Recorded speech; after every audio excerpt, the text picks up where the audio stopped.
एक घने जंगल में नदी के किनारे एक बड़ा फलदार पेड़ था। इस पेड़ पर एक चतुर बंदर रहता था जो रोज़ ताज़े फल खाकर अपना पेट भरता था। नदी में रहने वाला एक मगरमच्छ जिसका नाम गोटू था अक्सर बंदर से मिलने आता और बंदर उसे भी फल खिलाता। धीरे धीरे वे अच्छे दोस्त बन गए, लेकिन एक दिन मगरमच्छ की पत्नी ने उससे बंदर का दिल लाने की फरमाइश की। वह कहती थी, अगर बंदर इतने रसीले फल खाता है तो उसका दिल भी बहुत स्वादिष्ट होगा। मगरमच्छ अपनी पत्नी की बात सुनकर दुविधा में पड़ गया।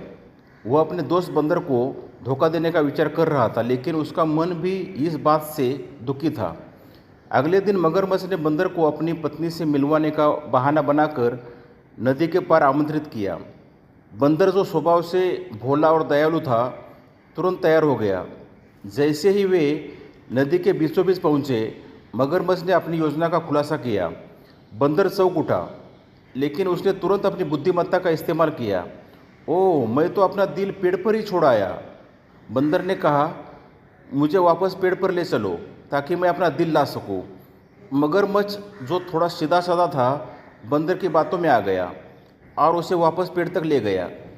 जैसे ही वे पेड़ के पास पहुँचे, बंदर फुर्ती से पेड़ पर चढ़ गया और मगरमच्छ से बोला, तुम मेरे सच्चे दोस्त थे, लेकिन तुमने धोखा देने की कोशिश की।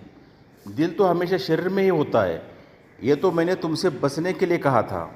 मगरमच्छ को अपनी गलती का एहसास हुआ और वह शर्मिंदा हो गया।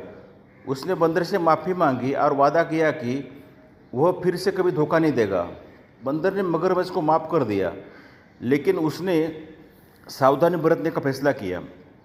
दोस्तों, यह कहानी हमें सिखाती है कि धोखा देना कभी भी उचित नहीं होता और सच्ची दोस्ती का महत्व बहुमूल्य होता है।